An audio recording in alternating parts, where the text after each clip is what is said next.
Hello, everybody, and welcome back. A little bit of a change of scenery. I'm back in my home studio now. I'm not on the road anymore.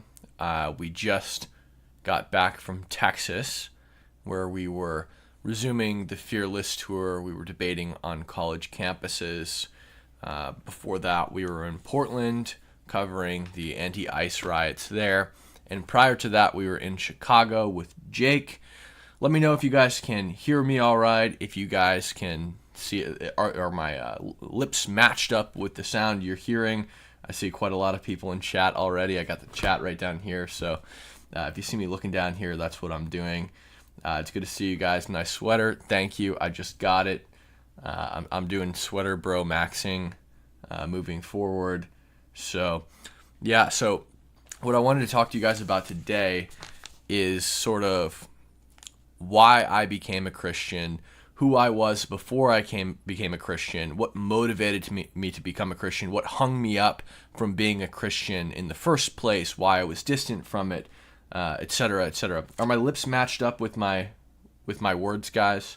Does everything look okay? The setup is a little bit, how do you say, it's rough. I haven't streamed from here in a long time, so I'm hoping that it all looks okay. We got about 181 people in here.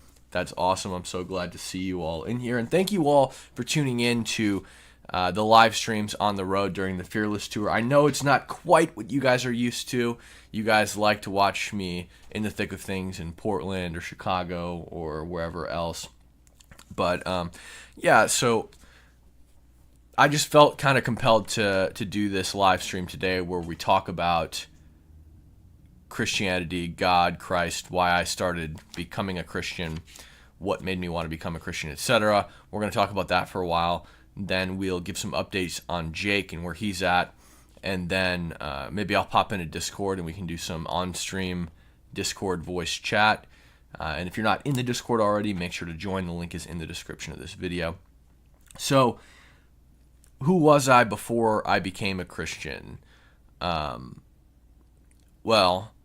I was kind of born into a Christian family.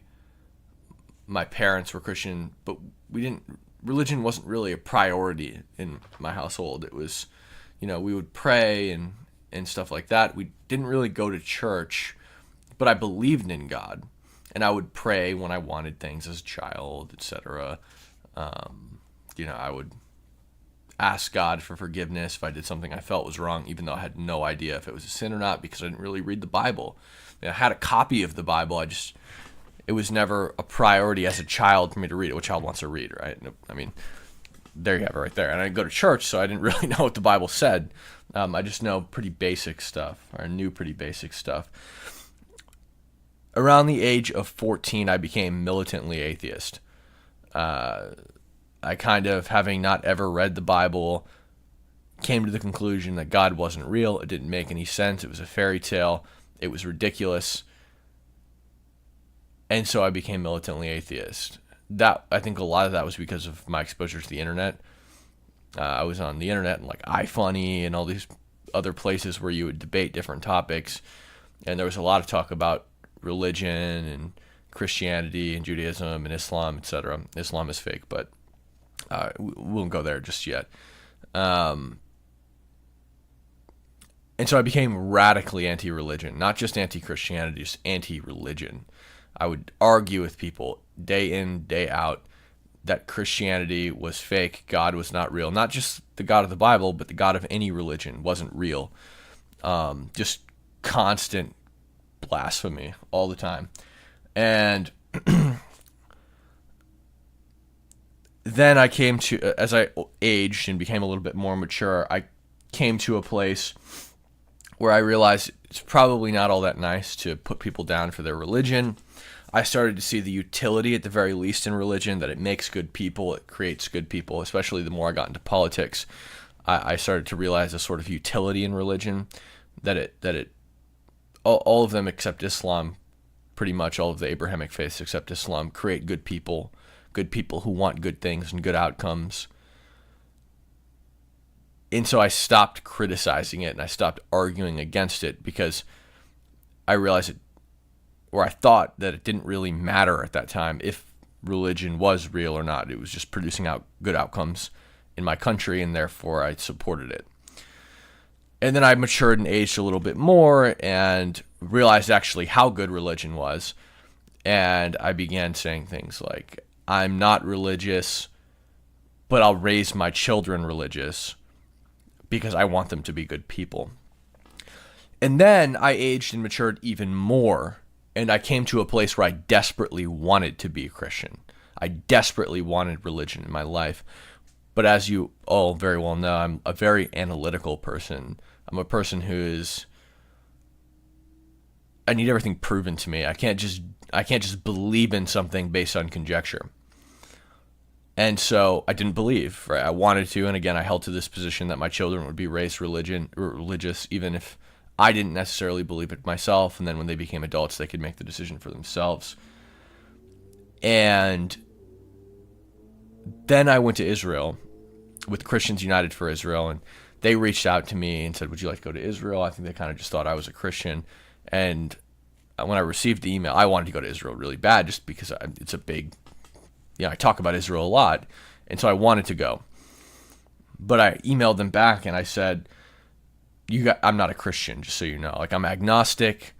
Actually, the story gets a little interesting. I left out a major piece of context. I became agnostic because I had this like major crisis in my life. One night I just laid in bed and had a freak out, like an episode, because some kind of break, because I was just thinking about death and what death is, and absent to God, what happens when you die, where you end up, what is it? And I think this is the most, all this stuff about like, look at the hills, look at the trees, look at the earth, that couldn't have just came about. It must have been created by God. It's art. Even more than that, just think about what happens when you die absent of God. And not just think about it on the surface level and just scratch the surface. Really think about it. Really think about it. You die instantaneously. Let's say you get shot in the head. You instantaneously die. And there is not a thought in your head. You cease to exist. All that you ever were, all that you ever have been is gone. You're not sleeping, you're not dreaming because you're dead. You have no consciousness. Your consciousness ceases to exist, right? Look through your eyes right now in front of you. How is it that you are a being capable of higher thought, sitting in a room right now, looking at the things in front of you that you have accumulated and possessed through efforts of your own, and there is no God that made you? There's nothing after you die. You just come here for 70, 80, maybe 90 years, and you die, and that's it? Everything you've ever worked towards is nothing? Everything you've ever done in your life, that's all nothing? Really? Seriously? You think, perceive, and interact with the world every single day through these things we call eyes. You look around the world, you hear things, you see things, you have a subjective experience. And all of that is just an accident. It's all just an accident that causes you to be here for 70, 80, maybe 90 years, and then you die. And there's nothing after it, and it's all useless, and it's all pointless. Really? So that's the break I had, was all of that in mind, and then thinking about the concept of you're dead. Nothing more. That's it. So I had that break, and then Christians United for Israel reached out, and they said, will you come to Israel with us? And I said, I'd love to come to Israel with you. There's just one problem. I'm not a Christian. I'm agnostic. After this crisis I had, I became an agnostic. I decided, okay, there's got to be something, basically. I don't know what it is, but there's got to be something. Whatever it is, there's something, okay? Thanks for becoming a member, Jake. I appreciate that. So I'm at this conclusion where there's got to be something. Kufi reaches back out, and they say, it's fine. You're not a Christian. Totally fine. You can still come to Israel with us. So naturally, I said yes. That was that was last March. I went to Israel with them in March. And we went to Israel. We toured the country. There was a little bit of politics involved, but the majority of the trip was just going across the country to the different religious sites and reading Bible verses at those religious sites. We did go to like the Gaza envelope, and we met with some people in the kibbutzim that were attacked on October 7th, but that was pretty much the extent of the politics side. We toured the Syrian border in the Golan Heights, but other than that, it was all religious. So, and we went to Tel Aviv too. I don't recall exactly what we did in Tel Aviv. I think we just like looked at the stuff for the founding of Tel Aviv. But so we started up in the Galilee. We went to Magdala. There is an ancient first century synagogue in Magdala with a hotel built around it. There is a legal requirement in Israel that whenever you are to build a building, you have to do an archaeological survey of the land you intend to build the building on top of. Because typically in Israel, wherever you're about to build, there's probably something very old underneath it. And so they did this. They found this first century synagogue that contains 2 of 3 first century mosaics in all of Israel. And there's this synagogue, and they realized this is the ancient city of Magdala. Magdala probably seems like a very familiar name. Mary Magdalene, this is where she's from. This is a town where Jesus is confirmed to have taught. And here's this synagogue where there's a 99.99999% chance that Jesus stood right in this. It's not a big building. I mean, it's a very, very small building. And there's almost certainty that Jesus stood right here. So we read verses of the Bible that talk about Jesus' presence in this region. And then we go down to Capernaum, and we go to where Jesus taught his ministry in Capernaum. And then near Capernaum, kind of between Magdala and Capernaum, there is St. Peter's Church. And St. Peter's Church is on top of a rock. And this rock is believed to be the rock where Jesus... I'm still becoming familiar with the Bible. I'm not like a biblical expert. And I'll tell you why in a second. He like duplicated the fish. I don't know. He did Minecraft duplication glitch on the fish, on the rock, right? So we went to a lot of these religious sites. We went to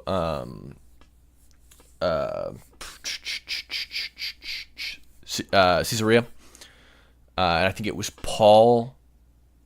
I think Paul was held prisoner in the dungeon of Herod, what was formerly Herod's palace. In Caesarea. I'm trying to think where else we went. In Jerusalem, of course, there was also the dungeon where Jesus was held prisoner, or it's believed where Jesus was held prisoner. We did the Church of the Holy Sepulchre, which I personally believe is the place where Jesus was crucified. And by the way, I believe Jesus' crucifixion is one of the most well-documented occurrences in human history.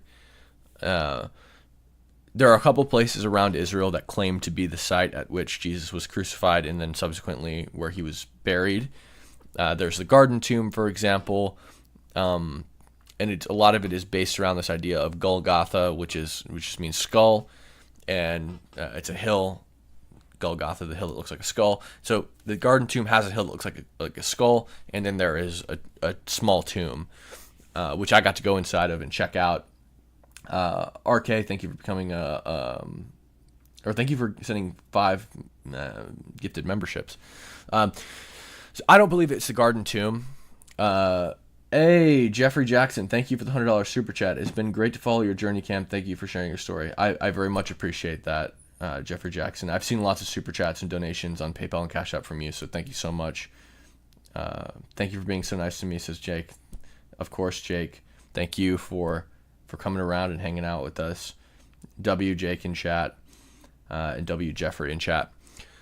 So yeah, I don't believe it's the Garden Tomb. I believe the site of crucifixion is the Church of the Holy Sepulchre, and that's because I think it was the 4th century. People came back and built the Church of the Holy Sepulchre on top of the site that was verbally recognized as the place where Jesus was crucified. And one of the ways that they knew this was the place that Jesus was crucified is because there was actually graffiti on the rock that said things like, screw Jesus, or we love Jesus, or things like that. Just like these 1st to 4th century scrawlings of either praise or condemnation to Jesus. And so That's one of the reasons why they believed that was the spot. And of course, naturally, what Christians do when there's a holy site is you just basically take a massive church and just slap it down on top of the site. The same is true for the Garden of Gethsemane, where Jesus was arrested. There's the rock that he was sitting on when he was arrested, and naturally, there's just a giant church slapped on top of it. So that's what's going on there. So very, very meaningful trip to Israel, and we looked at all of the, we read Bible verses at all of these sites. But here's where it gets interesting. And when I told you guys that I'm not well read on the Bible, that's because what I've been telling people is, like, we were debating Islam at UT Dallas last week, and people were saying, how can you be a Christian if you're not that familiar with the Bible? And I am getting, I'm trying to familiarize with myself. It happens to be a very big book, but as you can see, I'm working my way through the New Testament right now, and I'm marking the places that I think are, most of this is stuff that I think can personally help me be a better Christian, or just verses that I liked, I'm going through and whatever. So I'm starting with the New Testament, moving forward, but I'm not like a biblical expert, and I didn't become a Christian because I'm a biblical expert, right? I became a Christian because of a personal experience I had with God.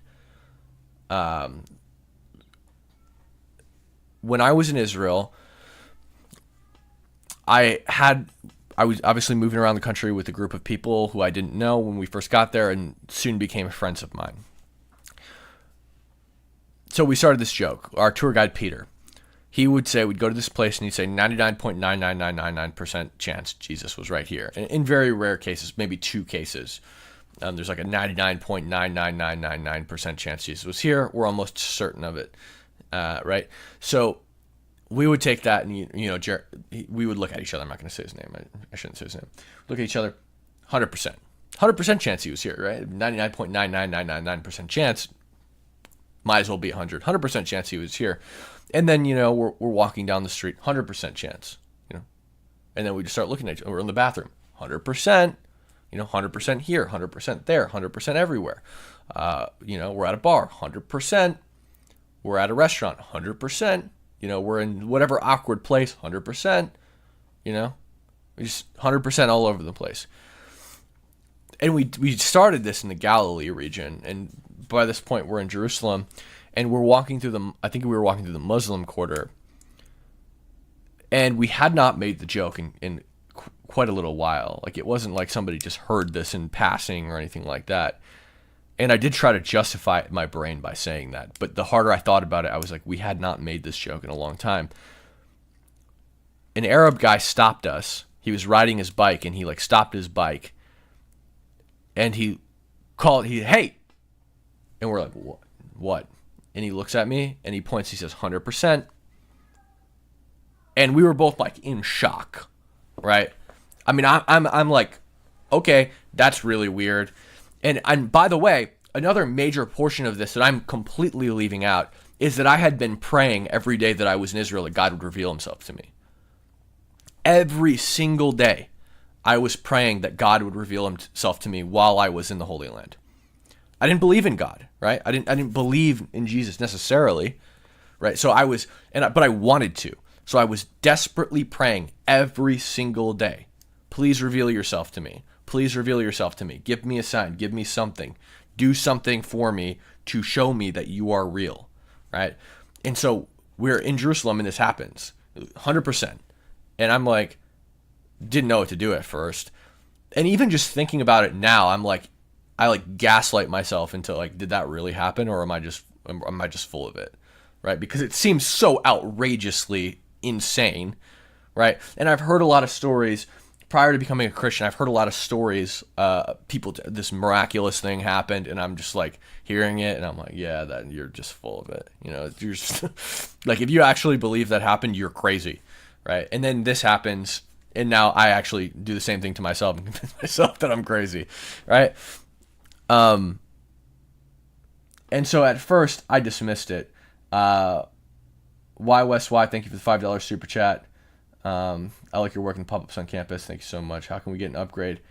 Make better professional signs. We're working on it, guys. We're working on getting better signs for the Fearless Tour. But yeah, so anyway, I dismissed that at first. I told myself that there had to have been a logical explanation for this. There has to be, he must have heard us joking around about it. There had to have been something. And by the way, when I was praying for evidence in Israel, when I was praying for God to reveal himself to me in Israel, I wasn't, I didn't pray. I fully wasn't a Christian. I fully hadn't been in decades at this point, at least since I was 14. Probably even younger, maybe like 13 or 12, right? When I stopped believing in God. I never prayed, right? I only prayed, I could think of one time that I prayed between being 12 years old and and this point. And that was when I started dating my girlfriend. I prayed that things would work out between her and I because it didn't seem like it was going to at first, right? And it worked. It did. It worked out. And that's the only time I can think of that I prayed between the time that I stopped believing in God to this point where I am begging God to reveal himself to me. So I dismissed it at first, and I just told myself it must be, the cat is meowing. I told myself that it must have been a coincidence of some kind. I told myself that there must be some explanation for how or why this happened. And I went on about my life, and I didn't convert. The Israel trip came to an end, and I wasn't a Christian. I continued on with my life. I continued to grapple with this death issue.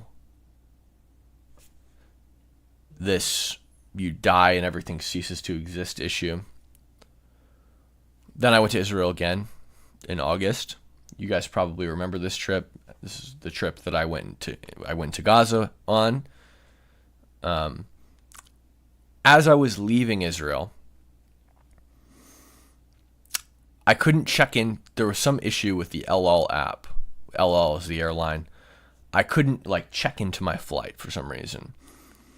And I wasn't expecting there. I don't know why I was expecting there not to be a lot of people at Ben Gurion Airport. Obviously, there was a ton of people there.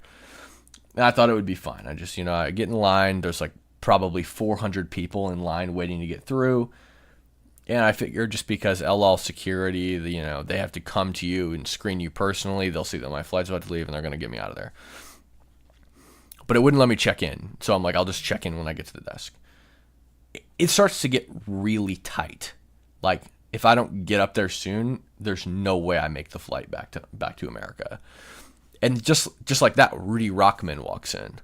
If you don't know who Rudy Rockman is, look him up, right? Rudy Rockman is an incredible person who has himself had miracle after miracle occur. He's been in Nigerian prison. He's obviously is a Jew, lives in Israel. But it's just, look into him, right? So Rudy walks in, and he sees Xavier DeRusso because he's a black guy with bleach blonde hair, and he's very easy to spot. And so he grabs Xavier. He's like, let's go to the VIP thing. I'm not even aware at this point that there's a VIP section of the airport. And then he grabs me, and so we go to the VIP section. And once we get there, we're at the expedited thing or whatever. Rudy gets us in, and we don't have status or anything. We're just in the general line.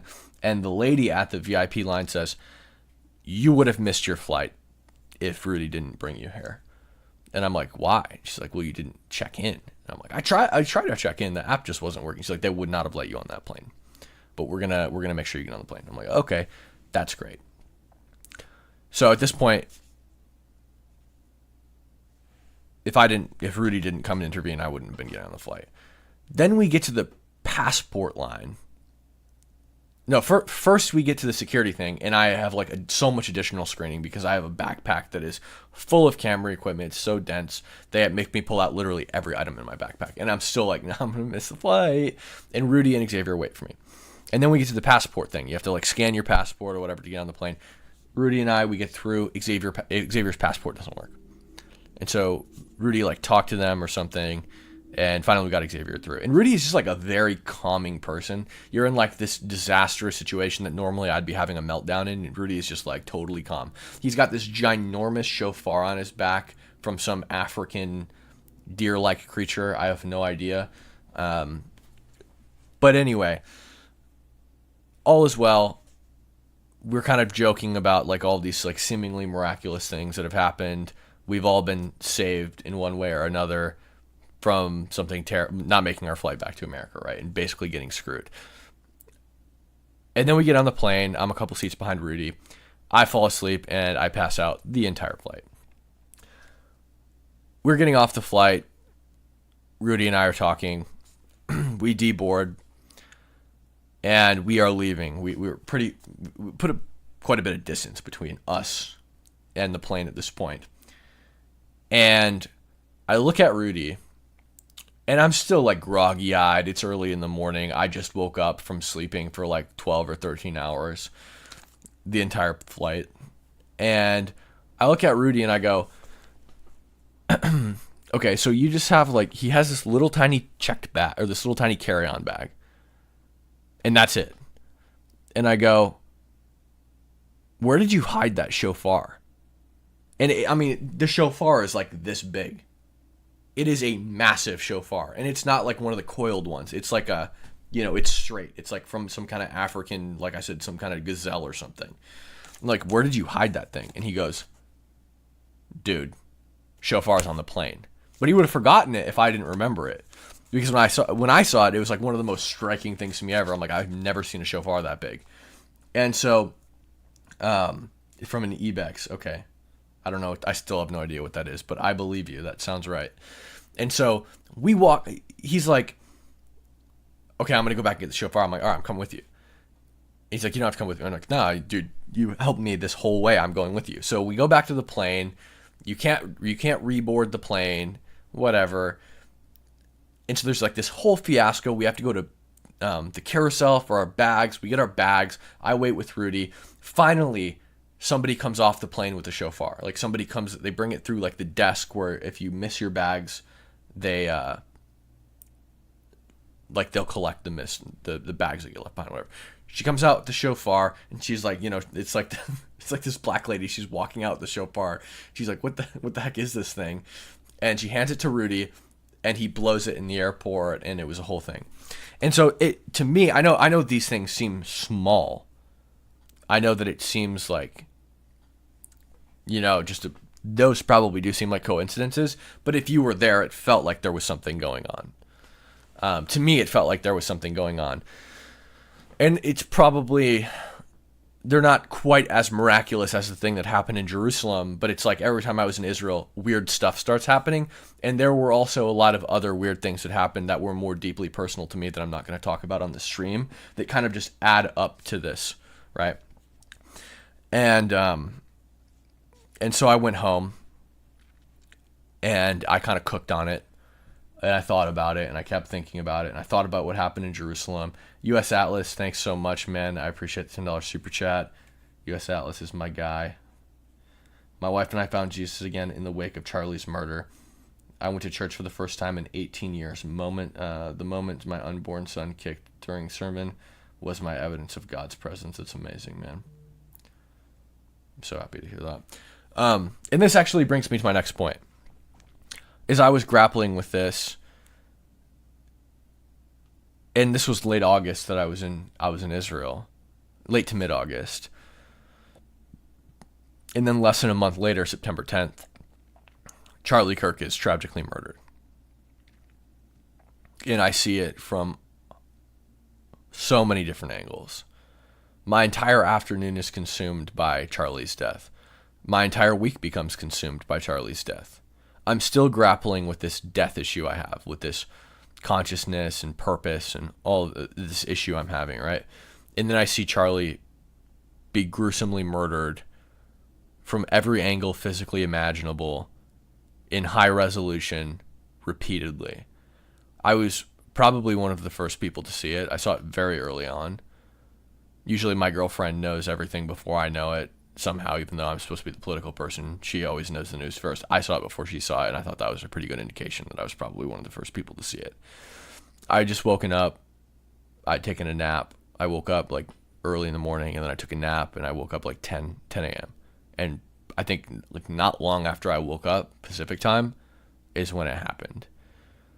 And it was just like the entire world froze for the whole day.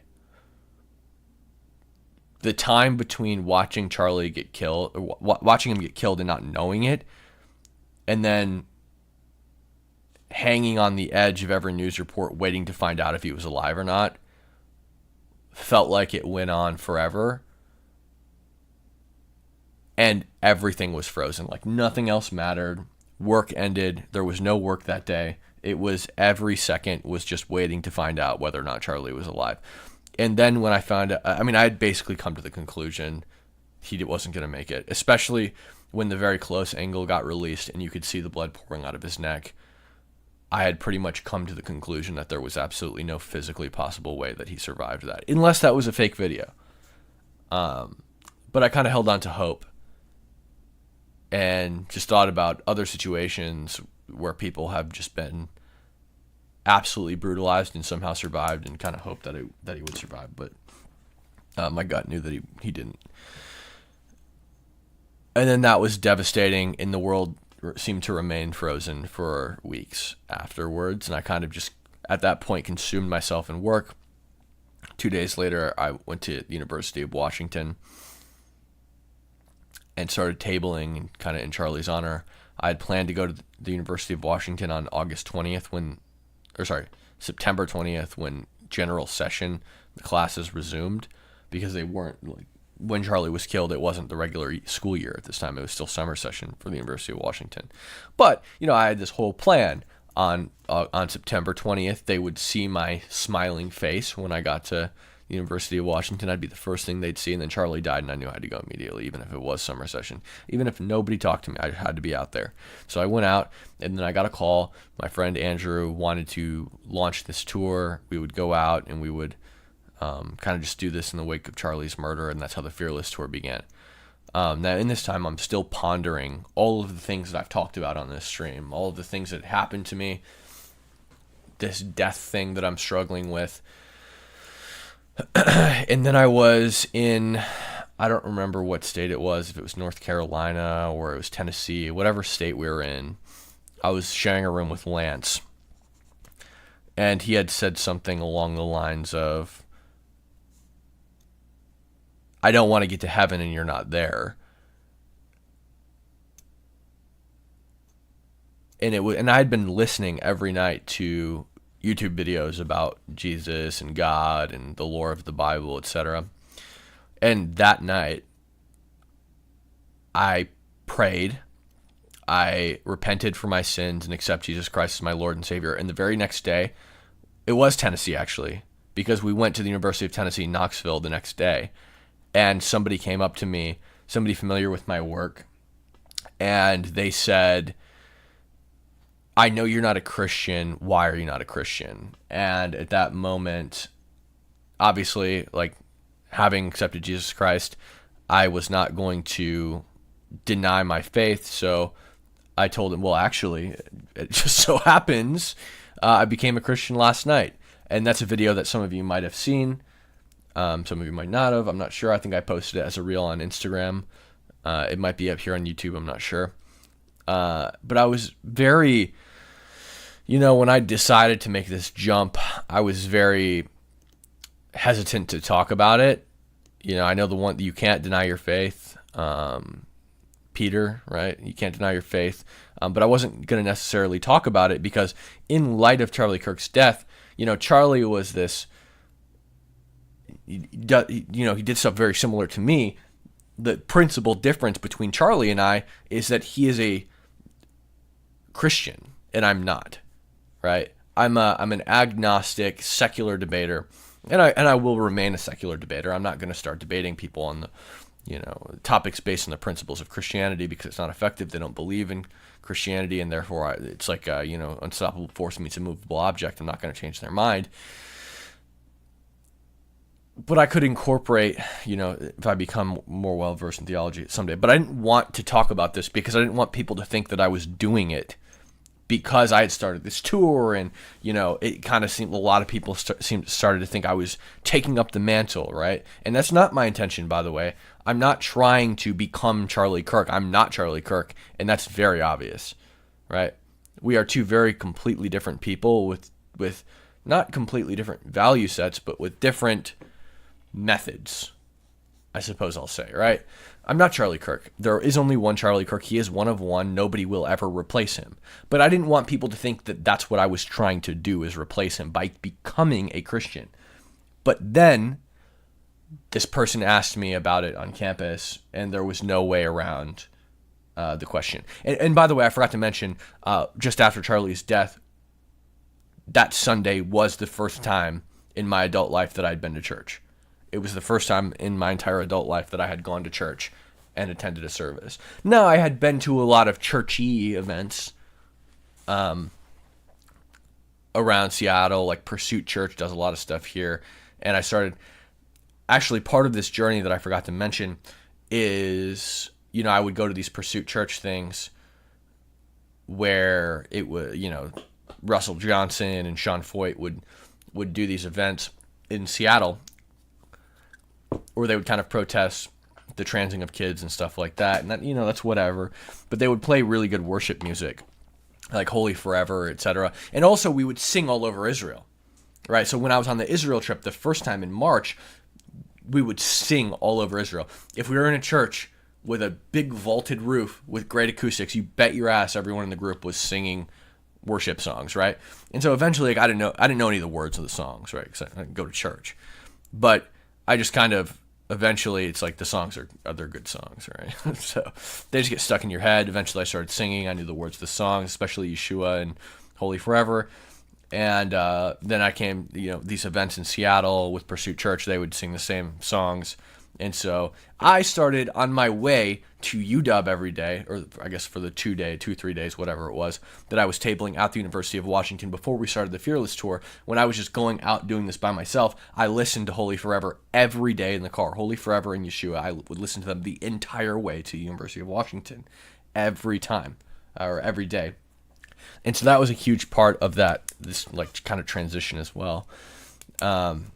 I'm trying to think of where I was before I went off on that whole thing. I didn't want people to think that I was trying to copy Charlie by becoming a Christian, but this was like a very clear moment where I could not deny my faith, and so I said it. Where am I?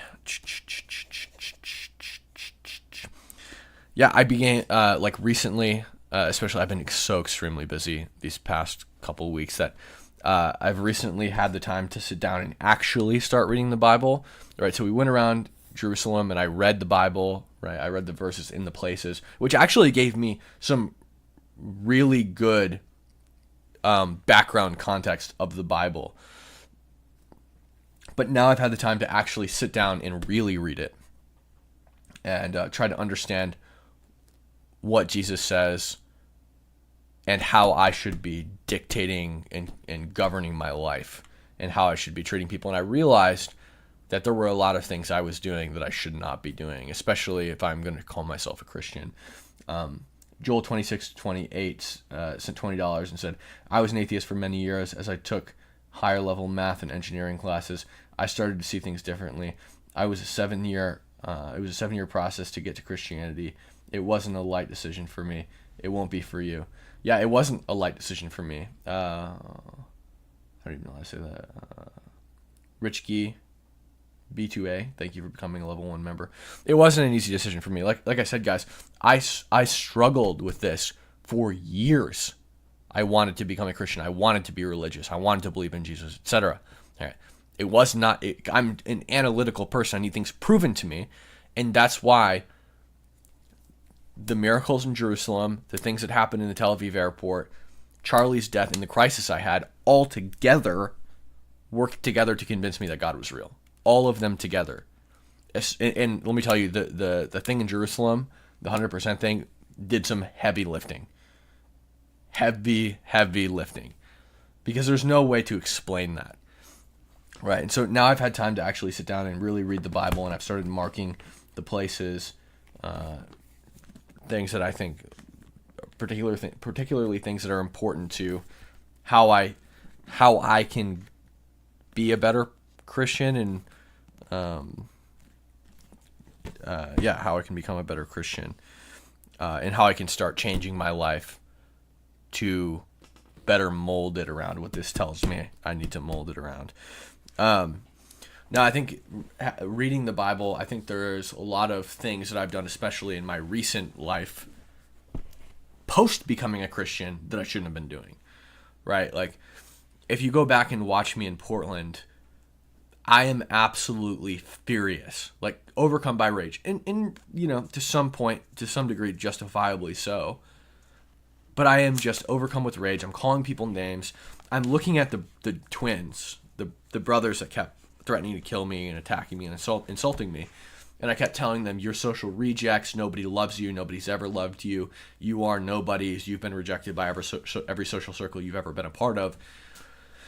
And when I think about saying those things, it's just like, I'm just saying them because I want to like cut them, right? I want to hurt them. I want to make them sad or upset. It's not to really work towards any aim or goal other than revenge, right? I think about the amount of times that I've pepper sprayed people. Now, it was justified, I think, in self-defense pretty much every time I pepper sprayed somebody. But there was an element there of revenge. Like, it feels really good to do this, and sometimes I might have went a little bit overboard.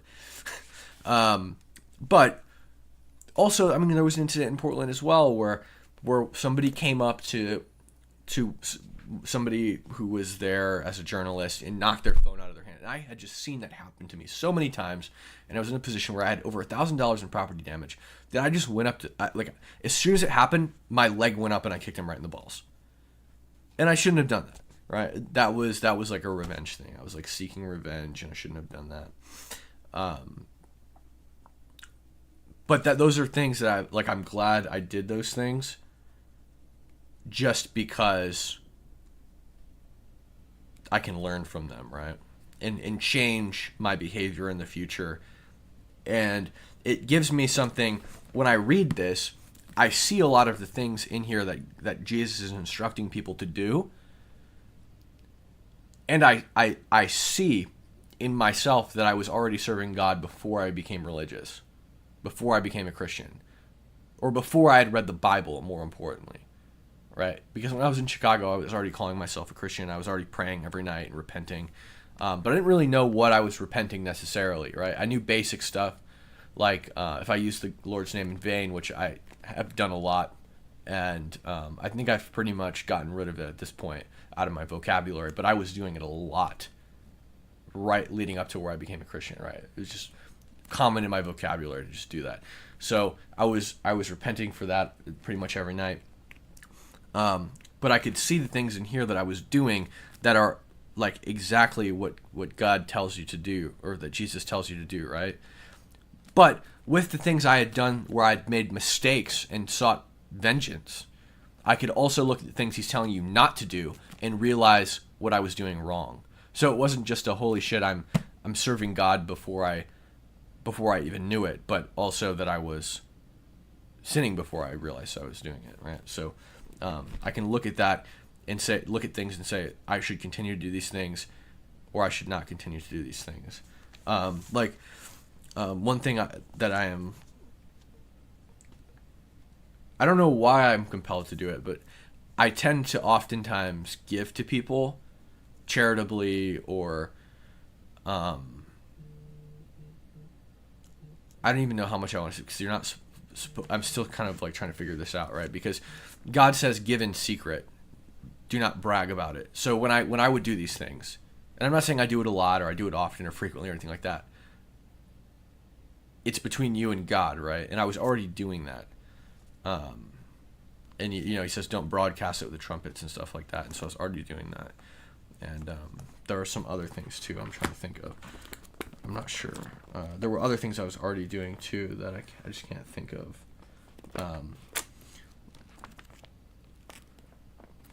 And this is another one that kind of. One second, my girlfriend is texting me. This is another one that kind of made me look at Portland, because you guys know how I normally am, right? you guys know how I normally am. I'm usually very non-confrontational. Well, I mean, I'm confrontational, right? But not in a hostile way. Not in a rude and mean and hitting and fighting back kind of way. I usually allow people to do what they're going to do to me without retaliating.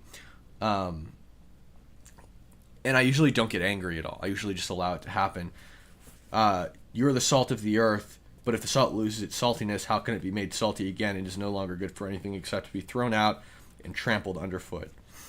Right, so if I become so angry that I lose who I am, if I lose how I tend to conduct myself, then what am I? It's kind of like you either die a hero or live long enough to see yourself become the villain, right? So it's like I can't, no matter how angry I get, I can't just allow myself to treat people like that. It's kind of a dichotomy of how I dealt with the situation with Jake and how I dealt with the situation with these people. Now, granted, all Jake did was say things that I didn't like. These people actually physically touched me, but regardless, I still cannot lose my saltiness, right? You're the light of the world. A town built on a hill cannot be hidden. Neither do people light a lamp and put it under a bowl. Instead, put it on a stand and give its light to everyone in the house. In the same way, let your light shine before others, that you may see your good deeds and glorify the Father in heaven. Right? So, basically, I need to behave myself and let other people see that I'm behaving myself. Tiff S. sent $20. Thank you so much. She said, give yourself grace. A hard part of growing as a Christian is forgiving ourselves. You are convicted. You were convicted over it, and now you know an area to learn / pray. The Holy Spirit gently guides you to become the person God created you to be. 100%, and thank you so much for that. And I'm not saying that I'm convicting myself over, or I'm not saying I'm like, putting myself down over this. I'm just pointing to these as examples of things that I've done that I've known need to change now, or that I know now need to change. And 1 second, guys, I'm just gonna go real quick and grab a glass of water. So just hang tight right here, talk amongst yourselves in chat, and I'll be back in just a second. I see Jake still in chat. Everybody make sure to subscribe to Jake. We also need somebody to cut clips for Jake. Jake needs to be cutting his interviews on YouTube. When he's streaming, he's interviewing people. He needs to cut those interviews, post them on YouTube as like 10, 20-minute clips with thumbnails. So if anybody can help Jake with that, thumbnails and cutting clips. And I don't mean as shorts. I mean as like actual YouTube videos. Because that's how he's going to get the views to make him, to be able to monetize himself. So if anybody can help Jake with that, please do. I'll be right back.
Alright guys, I'm back.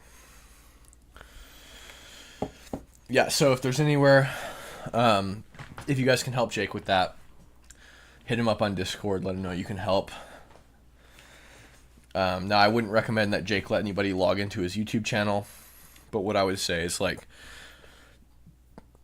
they can clip the videos, send the clipped videos to you on Google Drive, and then also make the thumbnails for you.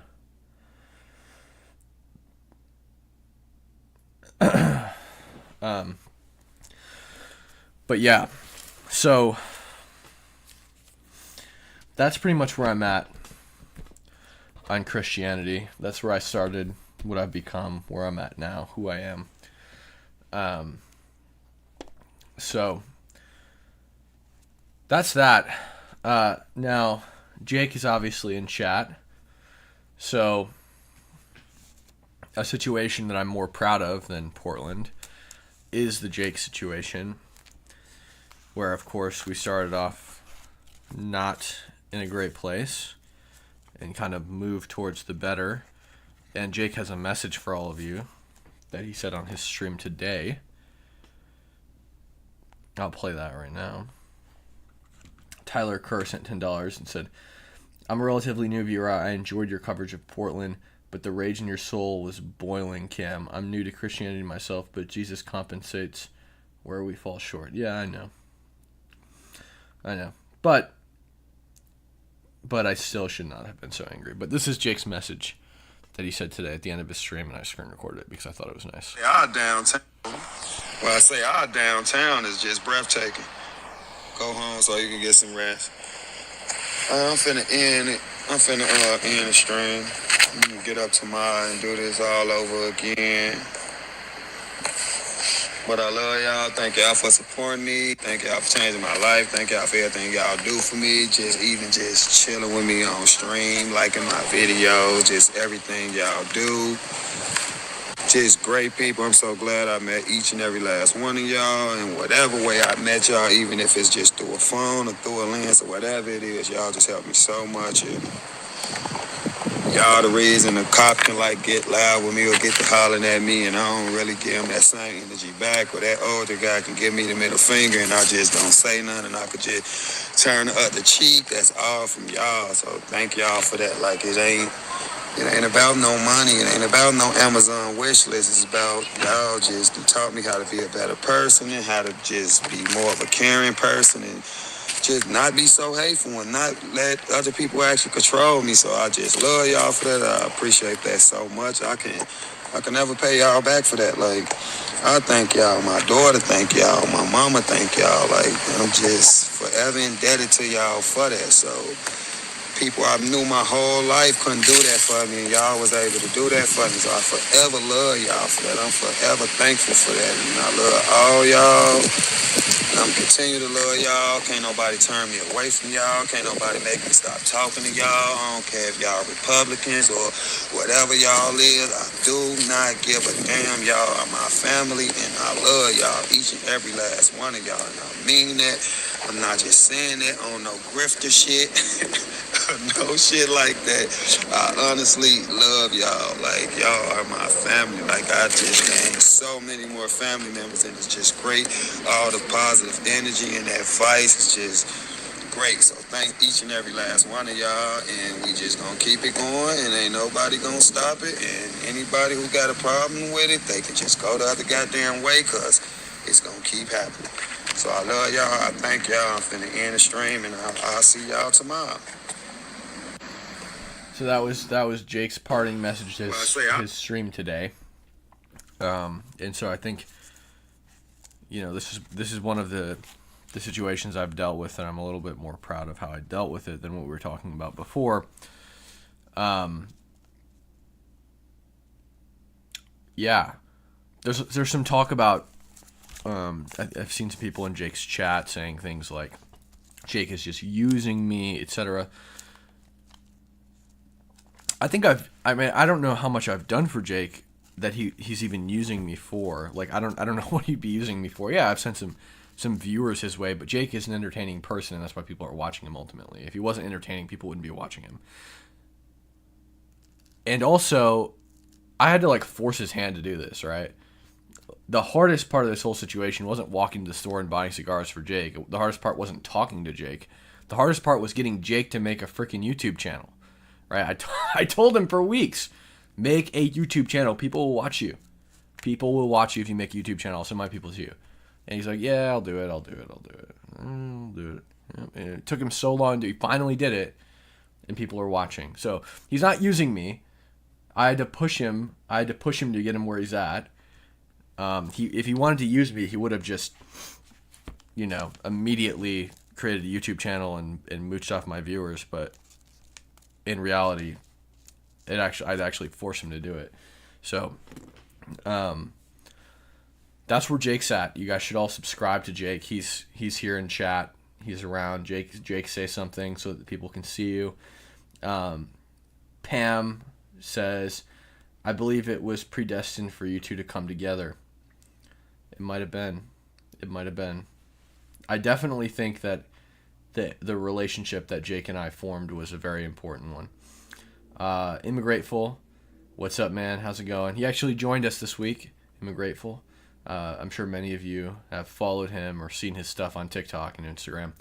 But he was out with us this week on the Fearless Tour. He sent $10 and said, here's to the debate fund. Great to see you in Texas. We should collab in 2026. Yeah, we absolutely should. Hey, I'll keep in touch with you. I think I gave you my number. If I didn't, shoot me a DM on Instagram so I can give you my number. I might be back in Texas at some point, so we should table together.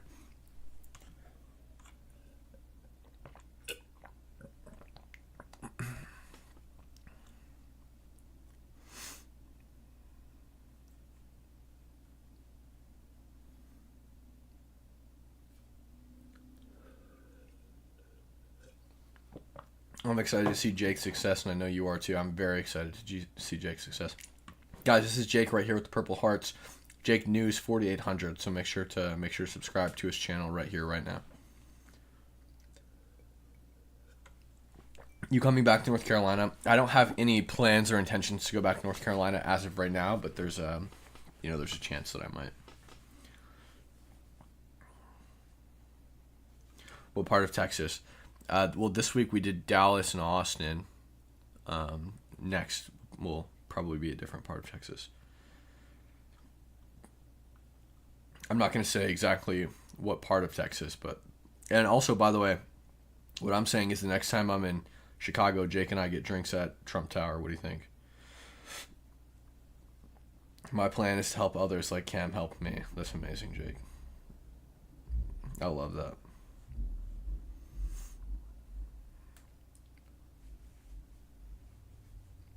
Come back to Portland. I'll be back to Portland soon.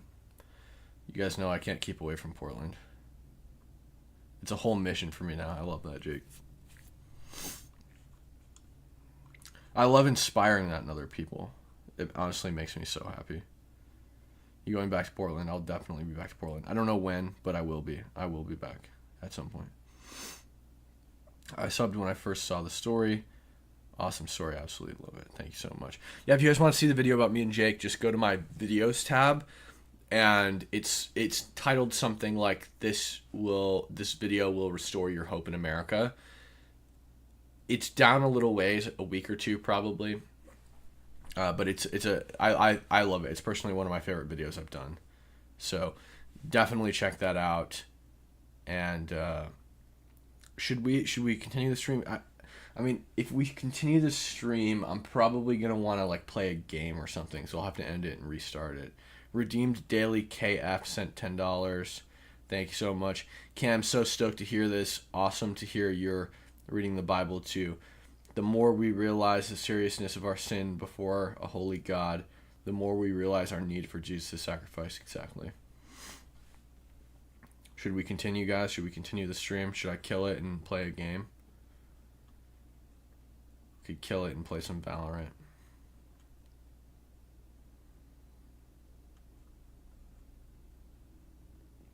Jake says you changed my life. I'm glad, Jake. And I appreciate you being open to talking to me and starting a friendship with me. Cam, have you been baptized yet? I was baptized as a baby. I plan the next time I go to Israel to get baptized in the Jordan.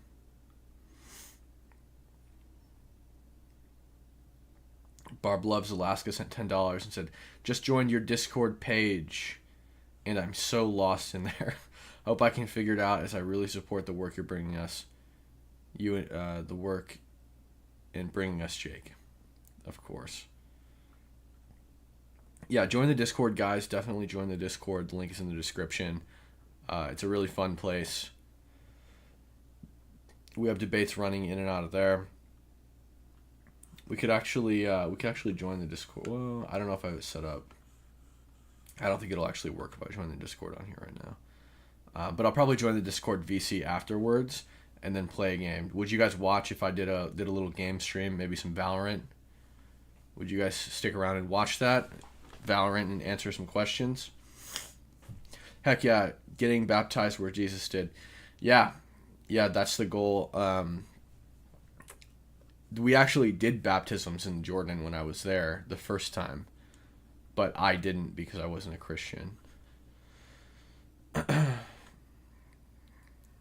Okay, looks like people are saying yes, they would like to do a game stream.